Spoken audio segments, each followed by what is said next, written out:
underway here on ESPN Plus alongside Herculez Gomez. I'm Sebastian Salazar. Herc, on a day of excitement and nerves across all of North American soccer. How you doing? Nerves? I'm doing well. I was loose as a goose, my friend. How are you doing? That's right. You LA residents, you knew LA would be one of the cities included to host games for the 2026 World Cup. Not everybody so lucky. We'll talk about that a little bit later on in this show. So much to get to. In fact, in just a few moments, we're going to be joined by Christina Alexander. She's in New York City. She was at the announcement, so she'll give us that first-person perspective. We got a bevy of bubble players to talk about for both the United States and Mexico. We got some history in USL. Kobi Henry is making the jump from USL to Europe. He's going to join us here on the show. Tobin Heath has a new home in the National Women's Soccer League. And Herc, we also have an anniversary that some of our viewers are going to love and some of our viewers are going to absolutely hate. Oh, I'm not going to repeat what the producer just whispered in my ear. All right, let's get to the story of the day. The announcement, Herc, of which cities will be hosting games for the 2026 World Cup, which we know will be split between the United States, Mexico, and Canada. The announcement going down on Monday afternoon. We're going to have 3 Mexican cities, 2 Canadian cities, and 11, Herc, count them, 11 U.S. cities. Look at that, Gianni Infantino even getting in on the fun. So let's get to the list. For Mexico, Mexico City, which means a third time for the Azteca hosting the World Cup. Guadalajara and Monterrey as well. For Canada, no Edmonton, Toronto and Vancouver getting in. For the United States, Seattle, San Francisco, and LA, Herc. Those were the Western teams. Center of the country, Dallas, Houston. I guess they count Atlanta in the center of the country. And Kansas City, that didn't make our list. Very interesting. Boston, Philadelphia, Miami, New York, New Jersey round out the list. Missing out, DC, Baltimore, Denver, Cincinnati, Orlando, Nashville, and as we mentioned, Edmonton. So Herc, what do you think? Did FIFA get it right? Let me get this straight. The United States has 11 cities, 11. And not one of those is the Mecca, the Mecca of U.S. soccer, where the U.S. men's national team puts about 200 and some games a year. Not one where they have a home field advantage is selected. Are you surprised by that? Hold on. It's not that I'm surprised. What kind of clown show are you running here? Okay? And hold on. Not only that, not one of the cities selected was used for World Cup qualifying for the U.S. men's national team this cycle. What are you telling fans? What is the ultimate goal here? I thought it was growing the game. This, to me, blows my mind. It screams ignorance, incompetence, and I don't know if it's FIFA saying, hey, you guys need to come to your senses, or it's U.S. soccer dropping the ball here. Well, I mean, they're different goals, right? U.S. soccer, when they pick where they're going to have a World Cup qualifier, trying for something very specific, and oftentimes, Herc, that's less people in the stadium, right? They want to control who's in the stadium. For FIFA, it's a totally different goal. They want to get as many people into the stadium. So the fact that there's no venues that the U.S. men's national team used for World Cup qualifying as World Cup venues, I mean, that makes total sense to me. You're talking about two very different pursuits. You don't have to play in those small stadiums. Evidence of that is Kansas City. They're not going to play at Children's Mercy Park. They're going to play Arrowhead. Arrowhead's as old as it comes. That's where they will play. So that can't be the reason. You want to go back to Ohio. That's how it is. I want an explanation of why it was Ohio. You're trying to limit fans. What fans are you trying to limit? I'm interested here, right? Because obviously for me, the dagger, the devastating blow is that DC doesn't get it. In some ways, I'm surprised, but I can't really say I'm all that surprised, right? I want to yell and say that FIFA got this wrong.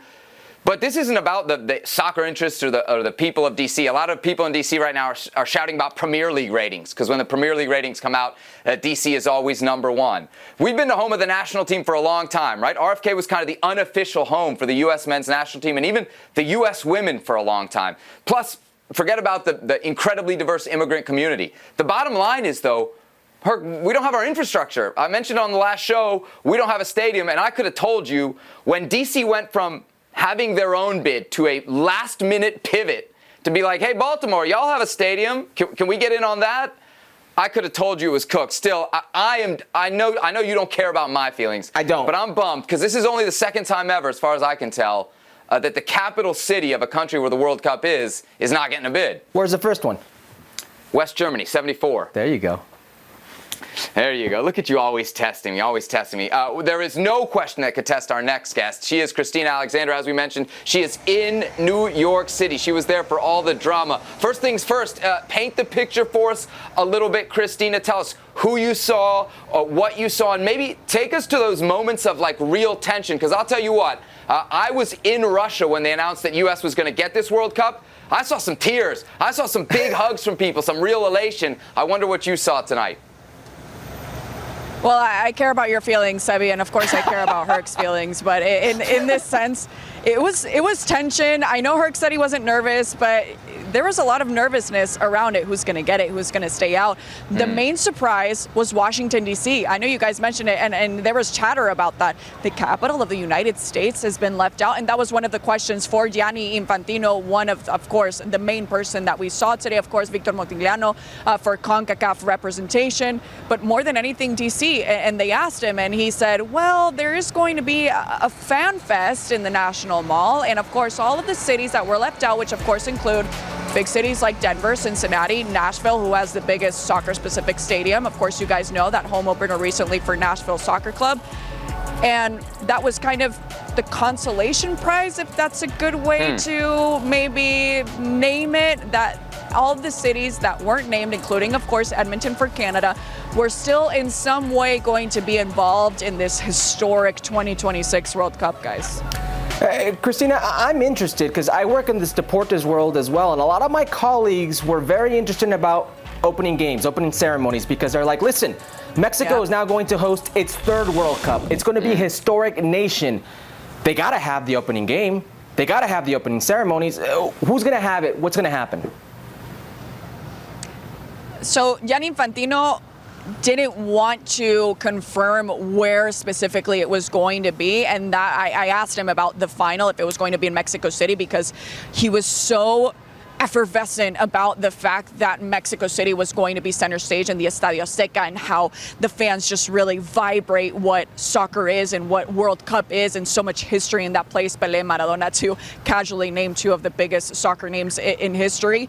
And he said, well, there are going to be multiple games, so, you know, you can be a little bit calm with that situation, speaking, of course, to the Mexican fans. But he said, I can't confirm there's going to be an opening, multiple openings. So maybe speculating on the fact that there's going to be three, one for the United States, one for Canada, and one for Mexico. This is different, guys. He also said that, of course, with the 48 teams, there's going to be 80 finals. And he said, well, to compare it kind of and to allude or kind of touch on the American fans, it's going to be like hosting 80 Super Bowls. I love that. 80 Super Bowls. Man, we are never going to run out of content when it comes to the 2026 World Cup. It's fascinating stuff. So now that we know where the games will be played, the next question is, where will the big games be played? There's some massive stadiums if you look at this list. Christina, what was the buzz there in New York? Like, who might get some semifinals? Who might get the final? I mean, when you talk about buzz, when you talk about a city that never sleeps, of course, it's New York City. And alluding to maybe it could be New York, maybe it could be, of course, New York, New Jersey in that joint candidacy. Of course, one of the confirmed, which would have been weird, right? The announcement in New York City, and you're not going to have New York or New Jersey as one of the official host cities. But it could be, you know, talk about MetLife possibly, which was kind of the buzz around that as well. The final, he mentioned Mexico City, he mentioned Atlanta, but then I think Infantino kind of knew what he was doing. He's like, maybe I'm giving too much away. He mentioned LA, he mentioned Atlanta, he mentioned Dallas, and he was like, of course I have to mention all of the other candidates. The 16 candidates in total are part of that list, which of course we know was going to be his response. Hey, where's the final going to be played? Well, they're your 16 candidates if you want to choose one to maybe be your favorite. But to answer your question, nothing official, guys. And he said with time, that's what they're going to decide. And the decision also, which was really interesting, he said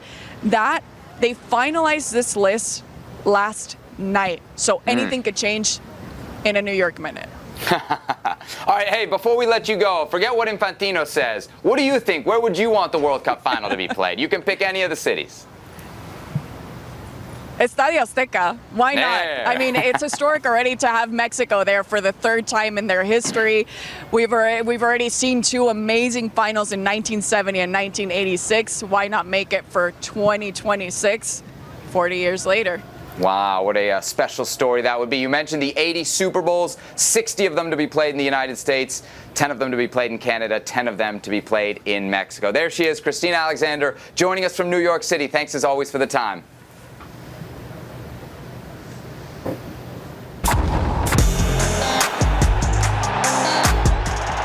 And this is Bennett finding space and finding the cross towards Campbell! An early goal for Costa Rica! Inside 3 minutes, Campbell strikes! And there is the full-time whistle. Costa Rica have done it! Solo Dios sabe lo que significa para mí la selección y al final siempre paga ese amor.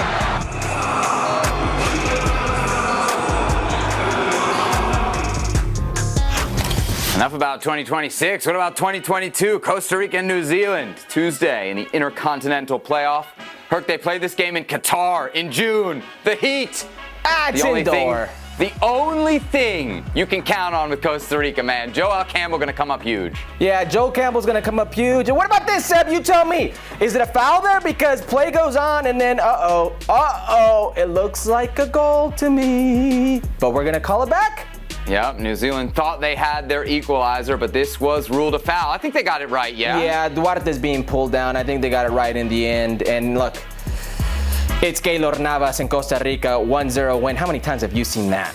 Absolutely, yeah. New Zealand with a couple of big calls that didn't go their way, but in the end, Costa Rica get the job done in the Intercontinental Playoff as they punch their ticket to Qatar. Last spot in the tournament. They're into Group E with Spain, Germany, and Japan. The SPI giving Costa Rica a 9% chance to advance. Herc, what percentage chance are you giving Los Ticos to advance? Greater or less than 9%? Where are you going? Over, under? There's a chance.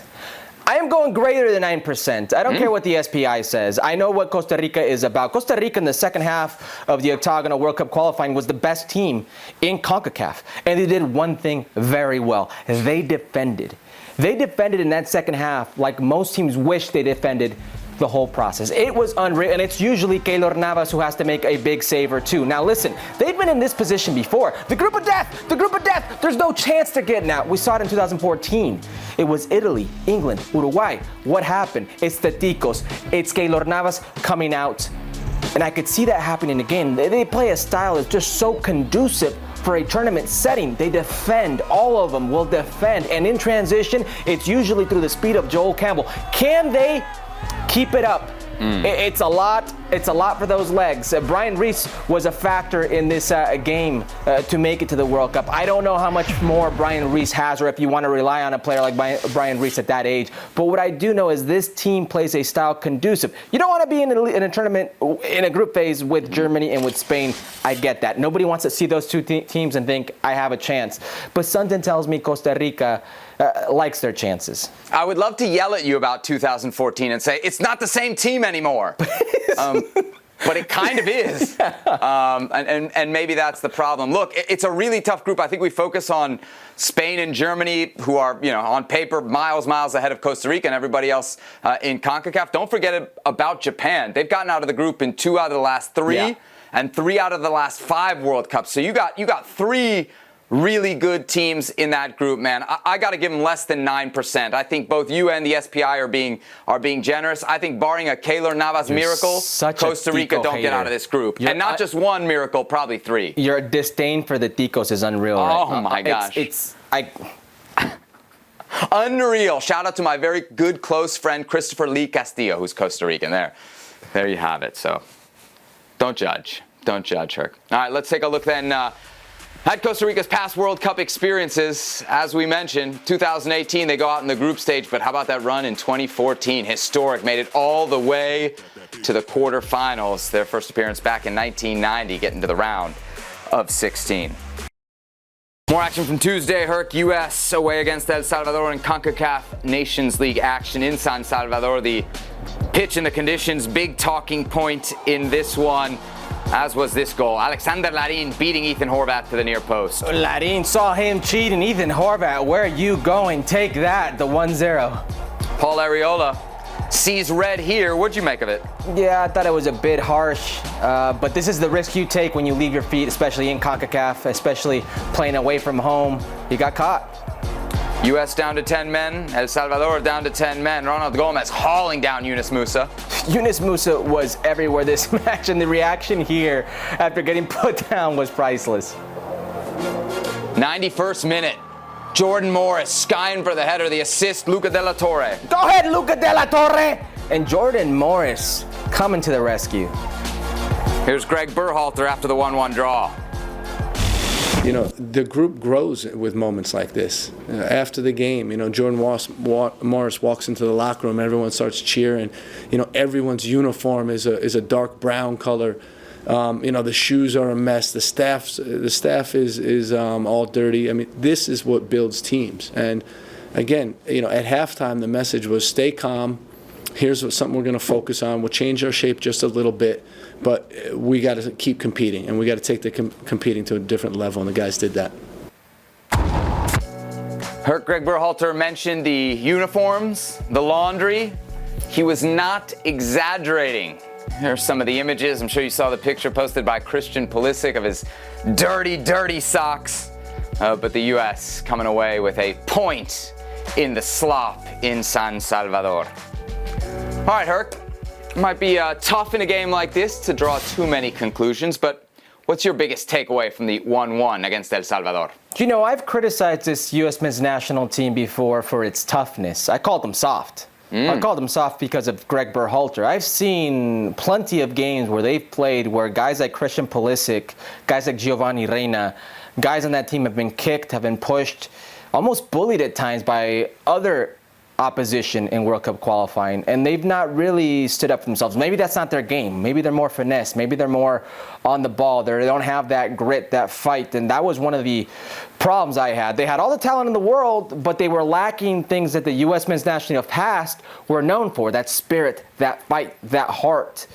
These weren't ideal circumstances. The field, the rain, the opponent, everything you may want, the red card that happened, you threw it their way, the early goal you give up and how soft the goal was, the goal that you gave up, and they battled through. Now, they may have marquee wins, but they never had a marquee moment where they battled through like something like this. Well, they finally have it. I saw for the first time that fight, that heart. I saw for that first time that willingness and determination to get through no matter the circumstance. I take that from this game. Okay, yeah, and I think that's pretty much the story that Greg Berhalter is saying in his post-match press conference, right? This team proves something to me in less than ideal circumstances. I think we got to give Greg Berhalter a lot of credit here, not necessarily for the game, but managing the window, right? We talked about the decision to bring the A team, right? If we're going to criticize Tata Martino for not doing it, we got to give credit to Greg Berhalter for doing it. But it's not just that. It's the decision to start the A team against El Salvador and do it in, I think, what are very risky conditions, right? If somebody had gotten hurt, Greg Berhalter probably would have been in for some criticism. That was a risk there to play that team in those circumstances. But he got some real important answers on some guys. And so I think we have to give him a lot of credit, Herc. In the past, when you've criticized this team for being soft, you've left it at the manager's feet and not the player's feet. So I think we got to give Berhalter some credit for allowing this group to prove that they're not soft in your eyes. Yeah, I never said he didn't deserve credit. I mean, you're absolutely right about the window. While we're criticizing Tata Martino in Mexico for allowing their A-teamers to go off on vacation, here's Greg Berhalter saying, Christian Pulisic, I know that there's a lot of uncertainty for you. I know it's been a long season, but go play in Cuscatlan. Here's him saying, Weston McKennie, I know you're coming back from injury and Juventus may not want you playing in this type of game, but go out there and I want to see what it's like for you. So yeah, a lot of credit to Greg Berhalter for sticking to his guns and playing the way he did, or playing the lineup that he did. I don't think we've ever lacked criticizing or giving credit here. Okay. All right. Speaking of Greg Berhalter, we heard some of his post-match comments, but not all of them. He had some very interesting ones about Haji Wright, who got the start against El Salvador. Let's listen in. You know, Jonathan, it's always difficult when, when players get an opportunity and don't fully capitalize on it. It's not nice for a coach. It's not nice for the players. It's not nice for the group. We were all rooting for Haji to be a force. We purposely played more direct in the first half because we thought he could be the force that would unsettle them. And it just wasn't his night tonight. And, it doesn't rule him out for anything in the future. We don't work like that. Now it's about him going back to his club and continue to score goals and do his thing. It was an unlucky night for him tonight for sure. Herc, it sounds like shots fired. Are the shots warranted? Now, I've given Greg Berhalter his credit. Mm-hmm. This is where I need to... You about to take some away? Ask him, what does he gain by doing this? I've never heard Greg Berhalter express himself this way about any other player in the U.S. men's national team. Now you're going to express yourself this way about Haji Wright, a guy who's on the outside looking in, that you gave 45 minutes to in a mud pit, that he didn't take advantage of his situation, of the opportunity, you just handed it to him? What can you possibly gain by expressing yourself this way of Haji Wright? I've never heard him say anything like this about players like Christian Pulisic, Weston McKennie, Zach Steffen, Matt Turner, any of the big players that you should lay responsibility on, or any of the players that you've handed a million of opportunities to. Yet you're going to say this and say it's a shame he didn't take care of his advantage. It's a shame he didn't take the opportunity handed to him about Haji Wright. Really? There's shots fired, and they're not warranted. I have no idea what he wants out of this. Yeah, or maybe what the expectation is that the player. I'm curious. He mentions the locker room was upset. How would the locker room react to these harsh words? This is a pretty glaring criticism from the national team coach of a guy who, as you said, only got 45 minutes and really, in the slop, right? Like, how are we really supposed to evaluate what he's capable of doing? You heard Berhalter there say it doesn't rule him out. Do you buy that? Because going into this game, we had kind of said last chance saloon for Haji Wright. Like, if you don't do it here, how can we really move on and give you any of the few opportunities that are left? Again, just 2 games left in September. It would be ridiculous for us to buy that it doesn't rule him out. The next 2 games in September are to fine-tune pretty much a team that you think is already going to be there in Qatar. If him going on a goal-scoring streak, in Turkey, only allowed him mop-up duty versus Morocco and 45 minutes in a mud pit versus El Salvador, what do you take us for? What kind of run does he need to go on for him to actually be in September for you and take him seriously? Okay, so Haji Wright, I guess, would probably, I'm guessing here, get a stock down. But we've talked enough about Haji Wright throughout this window. So let's give some stock ups and stock downs, not for the game against El Salvador, Herc, no, for the whole window. Your first stock up, stock down. Jesus Ferreira, where are you going? Stock up. Okay. Now, whether you think Jesus Ferreira is a starting 9 or not is not the question. Whether you think he's received too many opportunities or not is not the question. Whether you think he's good enough or not to be in Qatar is not the question. This June camp, it's a clear stock up. The man played every single game. He's clearly a confidant of the coaching staff, of Greg Berhalter. He comes on and has done what very few in the history of the U.S. men's national team have done before, score 4 goals in a game. I don't care who it's against, because that is who the U.S. men's national team has played throughout their history. And no 9 in this program has scored goals. No 9. So he's scoring goals in MLS, and you could say whatever you want about the level of MLS, and he's scoring goals now here. And he happens to play, and he happens to play a lot. It's a clear stock up. Now, it's not my stock up. It's not your stock up. It's stock up in the U.S. men's national team. This kid's going to Qatar in Greg Berhalter's mind. How could it not be stock up? Okay, stock up, but like a slight stock up, right? He didn't totally grab hold of this opportunity. He started, 3 of the 4 games? We can't say he dominated. We can't say he locked up the number 9 job. You can say stock up because other guys didn't show, because he scored 4 against Grenada. But but it's a slight stock up. He didn't lock down the job, and he had the opportunity to do that. I'm sorry, I answered the question. Is it slight stock up or is it stock up? It's stock up because he's the only 9 doing it, Seb. That's the issue here. There are no other 9s doing it. You can say, well, no other 9 has gotten the opportunity. So if you don't let another 9 get the opportunity, would that mean your stock is falling? Let's go from 9s to the other end of the pitch. Goalies, Ethan Horvath. Stock up or stock down? Stock down. Listen, you mentioned last show that Nottingham Forest is looking for a new goalkeeper, and you brought up the possibility about Ethan Horvath being that man in the Premier League, and I said, if they didn't trust him at the championship level, what makes you think they're going to trust him at the Premier League level? Well, same goes for the U.S. men's national team. Greg Berhalter has never trusted him in a moment when both Matt Turner or Zach Steffen have been healthy. He's never been that guy. This is a game that you finally get. Turner got 2, Sean Johnson got 1, you got this one in El Salvador, and you eat this goal. You're the only goalkeeper to give up a goal in June, and you eat it this way. You allow it this way. I think Ethan Horvath needed this more than we really wanted to admit. He may be a good guy, he may be a decent 3, but that's not what he's gunning for. Well, this is a race that he wants as the World Cup #1, so you have to say stock down. Yeah, and I think the #1 race is totally gone now. Let's call a spade here. This could be really bad for Ethan Horvath. I know you're taking 26 players.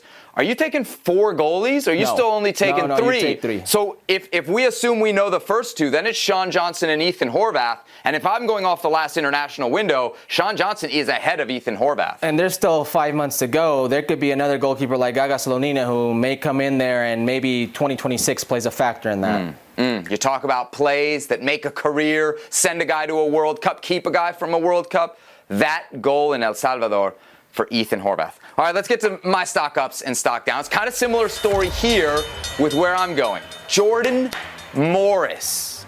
Now, this is controversial, right? Because I think you could slice this either way, and you can make a pretty good case. I'm saying stock up, but I'm going to ask you if I'm right, Herc.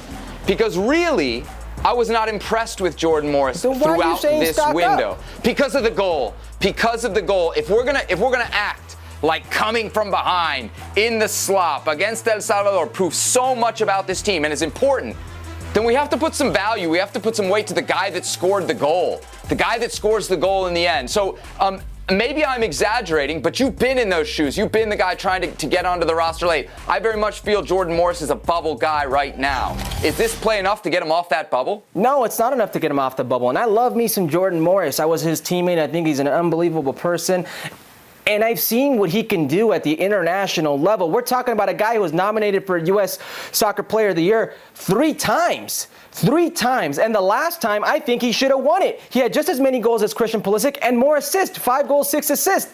But he's on the Aaron Long project. He's there right now because Greg Berhalter has so much faith and trust in these guys that he's trying to see if they can come back to pre-injury form. He's exhausting all options with these guys, giving them every benefit of the doubt that he's not giving other players to see if they can be that player by Qatar. But you can't say stock up, because this is a player that when we've seen him at his height, it's nowhere near right now. This is a player that's proven it before. Big goal, yes. Goal that's going to do wonders for his confidence, sure. But neither club nor country has he shown that is stock up right now. And a lot, Herc, of competition at his position. All right, last stock up, stock down. Let's go to the defensive line. Right back, Reggie Cannon. Stock up or stock down? Herc? I'm going stock down, okay? So he started 3 of the 4 games, including the 2 Nations League games, where I figure, like, okay, a guy like Reggie Cannon, you're playing in Europe, you should be dominant. I can't really say that he was dominant. I can't really say that he stood out to me in any positive way. And that right back is, it's not easy to get playing time there. I think we all assume Sergiño Dest is number 1. DeAndre Yedlin's probably number 2 in that pecking order. So is Reggie Cannon 3rd? As a 3rd right back, you're on the bubble, and I don't think he helped his case too much this window. There's an evident gap between Sergiño Dest and the rest of the right backs. And the question here is, what if something happens to Anthony Robinson? Well, the most logical decision would be Sergiño Dest to the left side, and then there's a right back race. The reality is that Reggie Cannon has only factored as an important player in an important game recently in what was the Gold Cup final, and he played, I believe that's the only start he had. He got yanked in the 65th minute. And if you look at World Cup qualifying, he had in the back end 2 games where he makes cameo appearances. He's not been involved in an important game for the U.S. men's national team as the guy. That goes in definitely against him. This is a player that is battling with DeAndre Yedlin, Joe Scally, and Shaq Moore. And I think it's an arms race that he's losing right now, so I would agree with you in the stock down. Look, we do stock up, stock down a lot. With 2 games left between now and the World Cup, and these 4 games now in the rearview mirror, this feels about as important a stock up, stock down as we are going to do. I don't know if you saw this earlier. Looks like we do have some info on who the U.S. will be playing in that September window. Looks like it'll be Saudi Arabia in Spain, potentially Japan as well. What do you think of those matchups? Pretty tasty? Yeah, especially that Saudi Arabia one for not just the U.S. men's national team, but potentially Mexico to see what they got in store. There you go, some advanced scouting for El Tri. Speaking of, Mexico in action on Tuesday as well in CONCACAF Nations League. They were away at the office in Kingston against Jamaica, and they go down early thanks to Leon Bailey. Leon Bailey, there he is. This is a good ball. You got to get a little tighter right there. Got to Dominguez. I don't know what he's doing out there. That's probably Uriel Antuna leaving him to roam free, but Leon Bailey get on the end of it 1-0. Late in the first half, Luis Chavez off the set piece to Luis Romo. Very good goal from Luis Romo. There he is, the first goal for the Mexican national team. It's been a while since we said anything positive about Luis Romo. Wow, a set piece goal for Mexico? Somebody stop the presses. And there's breaking news. The game ends 1-1. Jamaica qualify for the 2023 Gold Cup as a result. All right, look, Herc, Mexico, unlike the U.S., did not bring their A team. So basically everybody who is playing is a bubble player. So let's play a game then for bubble players. Introducing a new segment here on Futbol Americas, one borrowed from our sister show, Ahora Nunca. It's called Trinder, as in Tinder, but for El Tri. All right, let's start with Luis Chavez, the 26-year-old midfielder for Pachuca. Are you swiping left or are you swiping right? Now, neither of us, we're both too old to have ever been on the dating apps. Left is bad, correct? And right is good? That's what I hear. Okay. Swipe right for sure. Okay. Luis Chavez is a very interesting player. Listen, when I look at the midfield, I'm talking starters. When you look at Héctor Herrera, Andrés Guardado, when you look at the players who could potentially be in there, Charlie Rodriguez, whatever the case may be, his skill set is unlike any other. A very cultured left foot, a set-piece specialist, a good motor, a box-to-box player, a player who gets in advanced positions and is very good at creating havoc, but he also has the vision to create for others. This is a player unlike many other players we've seen in that Mexico midfield, and he's good on both sides of the ball. You don't lose anything on the defensive side. I think this is a player that's going to cause Tata some serious problems, whether he thinks he's in or out. Yeah, you talk about big plays that might get somebody on a plane. Set pieces is such a thing for Mexico that set piece, that setup, I think could be big for Luis Chavez. I love having a left foot, especially a left foot with more athleticism in that midfield. When you talk about a guy like Andrés Guardado, he can hit from distance. And I think too, we always saw Tata Martino playing a 4-3-3. He's been a little bit more flexible of late. If he were to go to a 4-2-3-1, which we've seen a little bit of with the double pivot, maybe you got Luis Chavez in there. Do it there. Double pivot, 8, whatever you want, double 10, he's a good player. He gives you a little bit of flexibility, so I'm definitely swiping right here too. All right, next on Trinder, Jesus Gallardo, the left back. Herc, swiping right or swiping left? Swiping left. And hopefully we swipe it for the last time for the sake of the Mexican national team. I'm left to wonder, when I go back and I look at the games in this cycle, what game have you said, Jesus Gallardo? Yeah, Jesus Gallardo really played well. Jesus Gallardo, look at that ball. Jesus Gallardo, look at this defensive play. He's a liability defensively, and he does very little going forward these days. He's supposed to be there because going forward, he was supposed to provide so much. It's turned into a liability down that left-hand side, especially now that you have the emergence of Gerardo Arteaga at Henk in Belgium. I think this is a situation where you have to look past Jesus Gallardo. You have to start thinking about what potentially could be not only this World Cup, but the next World Cup. Now on the dating apps, right, you got to know your options, right? So I think at left back, as you mentioned, there are clearly better options to swipe right on. I love me some Arteaga. I think he's been linked to Newcastle as the latest, so that could be very exciting. Look, I would take Aguirre. I would take Eric Aguirre, another Rayados left back, before I would take Gallardo. There are way better options at left back.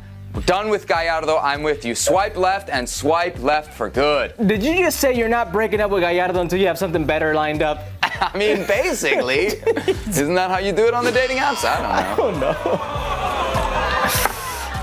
All right, next up, we're going to the other side of the defensive line. Right back, Kevin Alvarez. What do you think? Swipe right or swipe left? Swipe right. So he's another Pachuca player, and if you've heard Tata Martino express himself about these Pachuca players, he always brings up the intensity, he always brings up the style of play, how they're international ready. Now, he's a very interesting player for me because not only is he great on the ball, he's got a good motor, he's got some decent speed, he strikes a good ball, but the passing accuracy, the way he takes care of the ball. Listen, in a very tricky situation versus a very physical Jamaica, he had a 94% passing accuracy. He only missed 3 passes.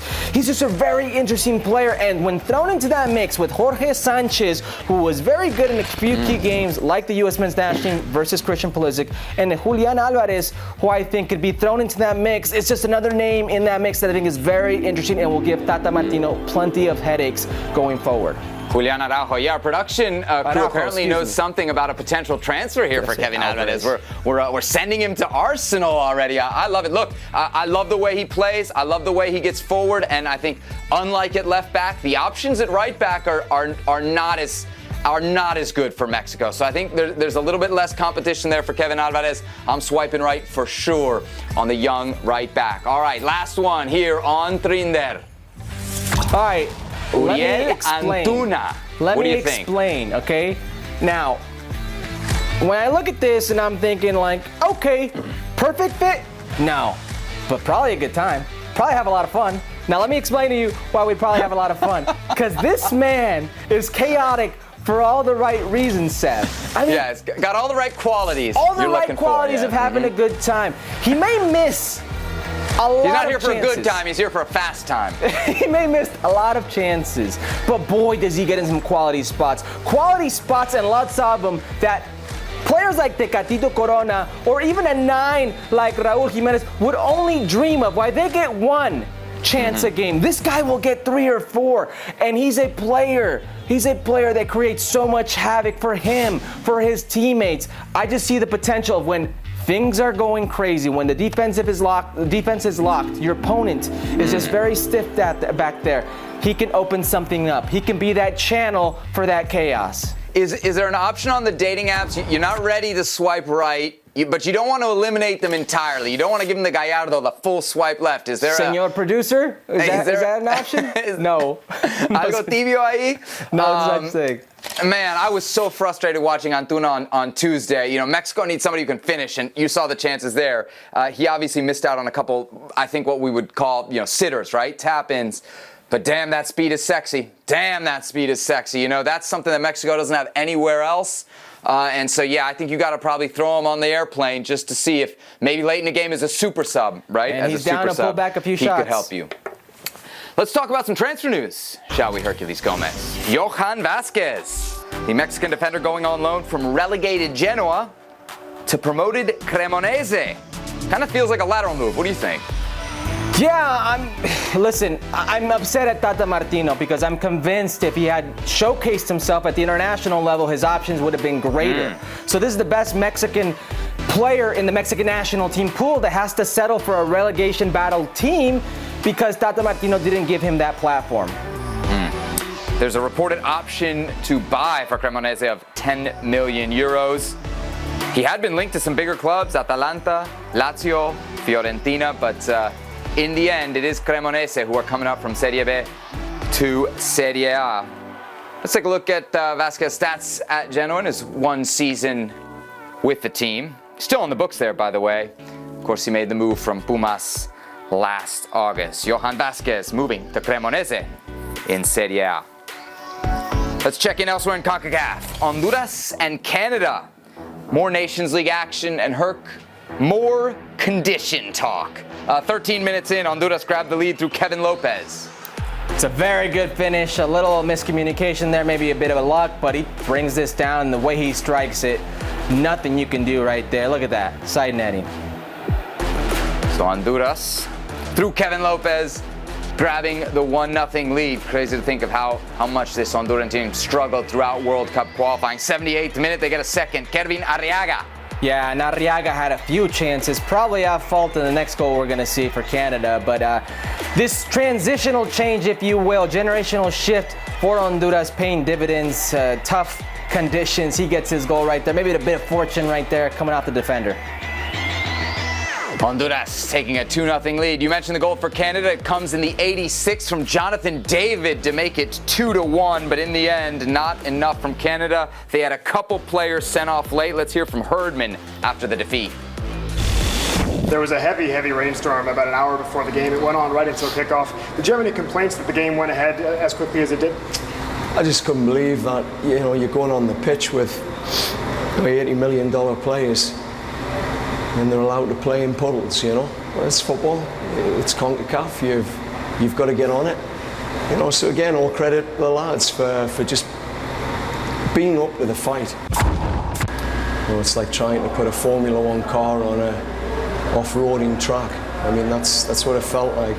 Every time, we looked to play in certain areas that we could get our best players moving, they would either hold up or slide off the pitch. So, I mean, your wisdom doesn't grow on the good days. I mean, that's it.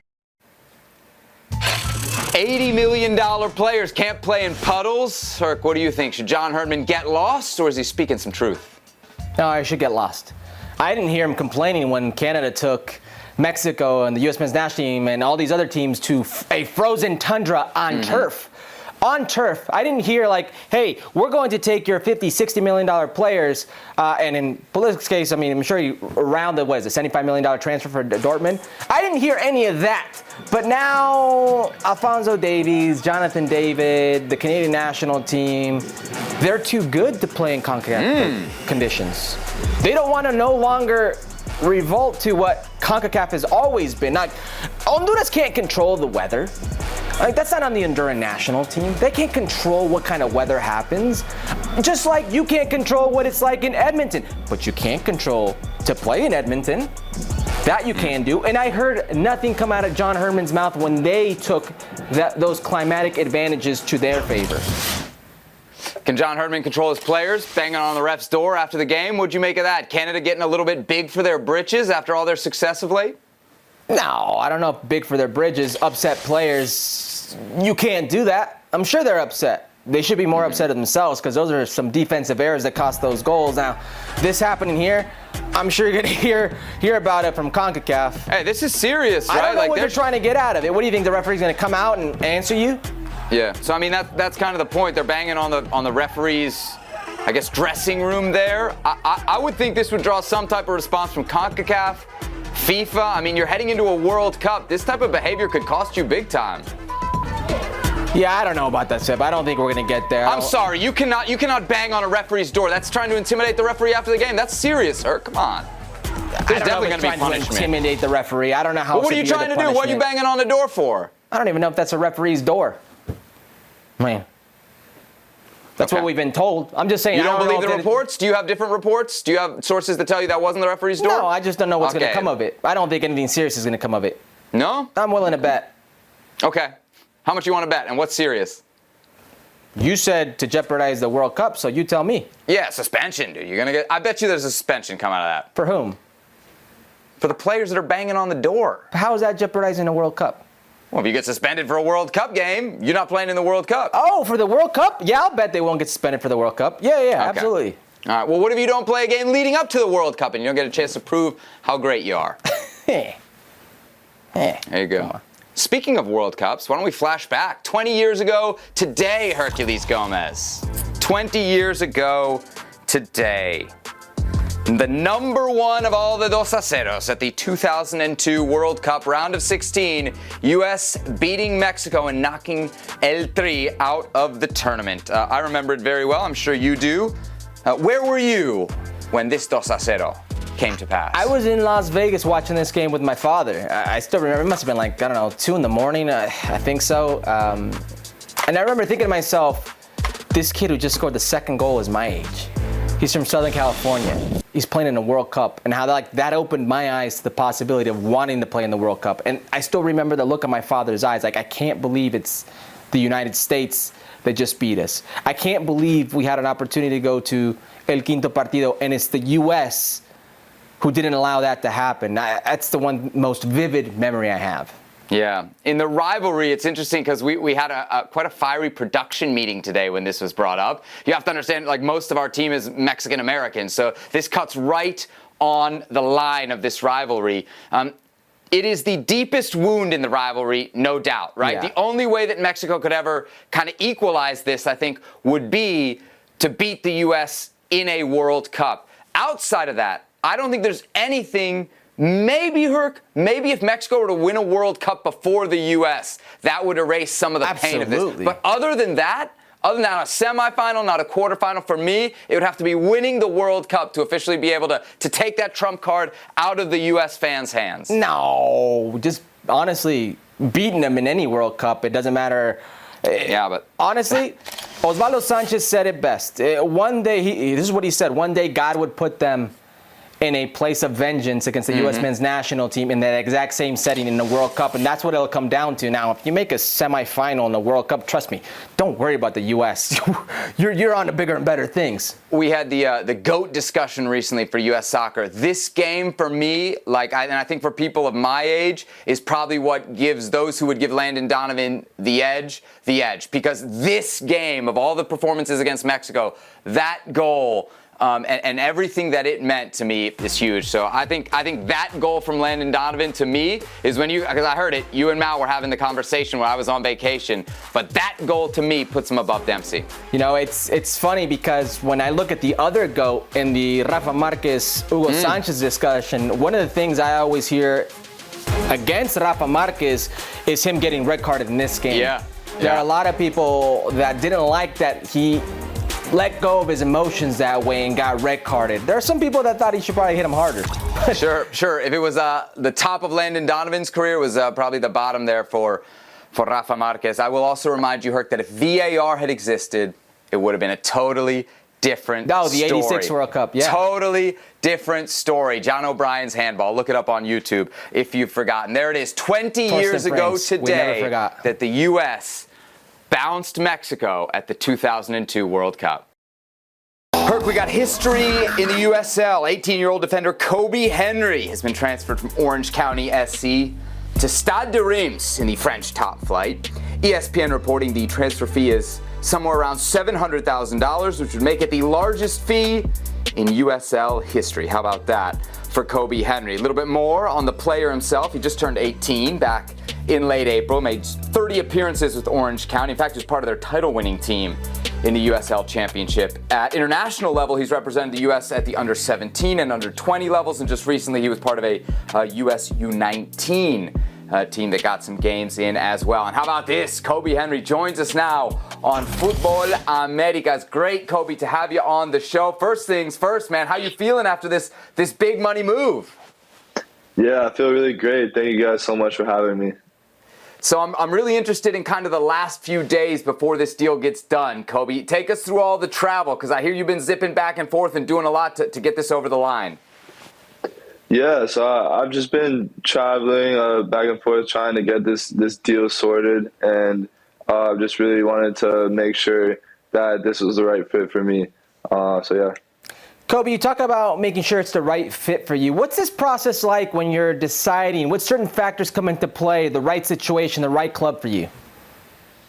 Yeah, well, I definitely needed to know that this club had the right plan for me and that I would be able to develop a lot, and as well as be pushed by my teammates, be pushed by my coaches, and be at a place where they would push me on to hopefully play first team football.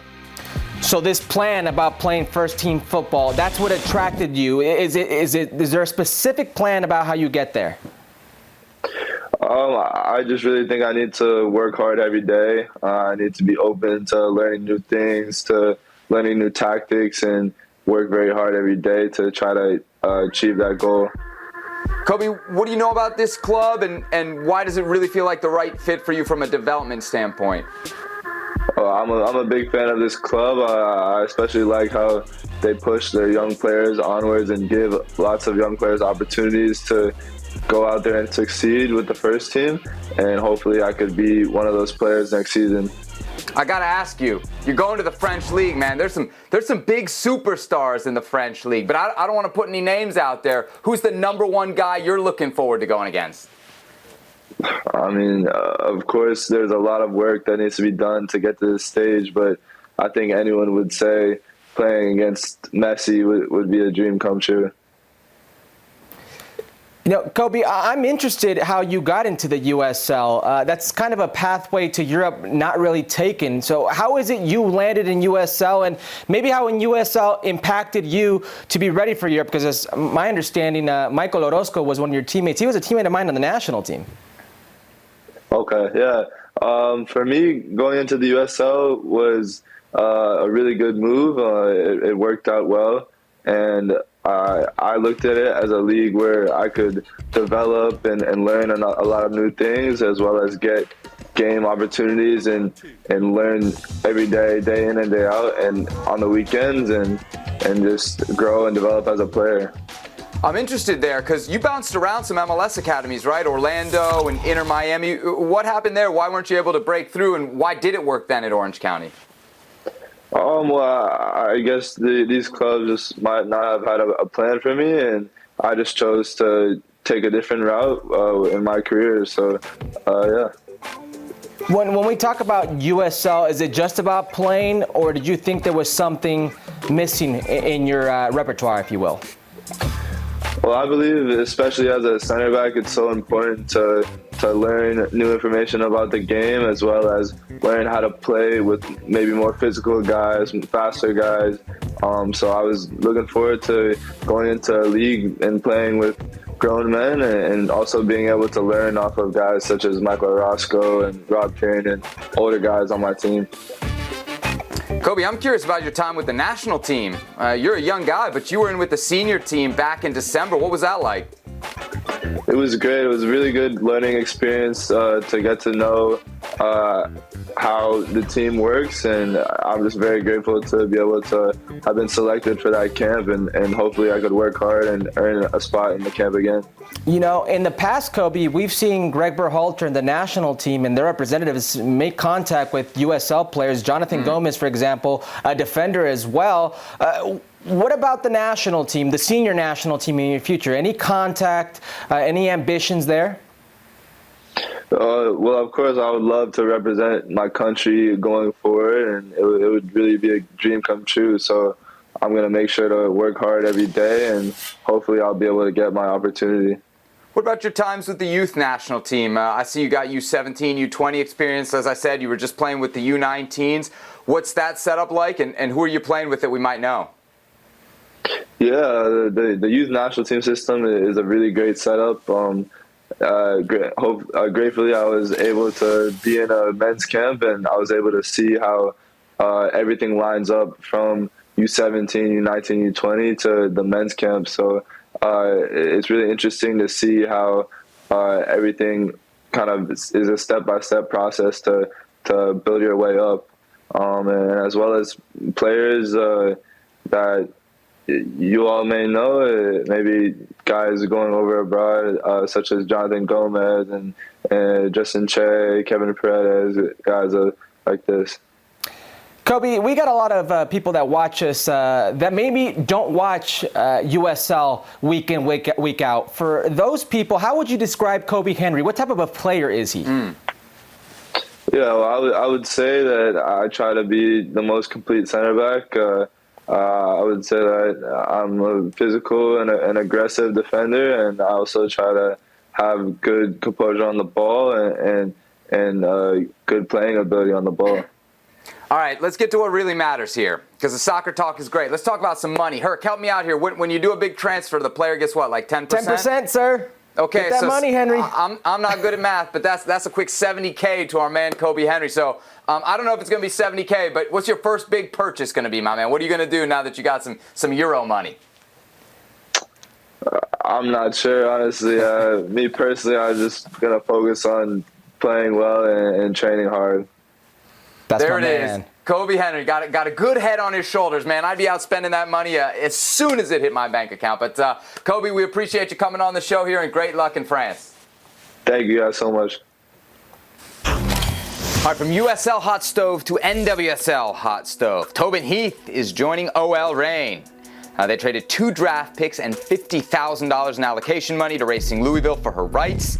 The 34-year-old has a contract for the rest of the season and an option for 2023. Herc, this could be a path back to the national team for Heath, who of course was left off the recent roster. Yeah, absolutely. But wait, she never played for Louisville, but they needed to pay for her? That's how it works. You know American soccer. Busy week for OL Reign. Meg Linehan of The Athletic reporting the club have also added Canadian international Jordan Wiedema from PSG. Wiedema confirming on social media she is leaving the Paris club. She won a gold medal with Canada at Tokyo. Look out for OL Reign, Herc. You know that's my team, OL Reign. Seattle. Wait, what happened to Angel City? I thought.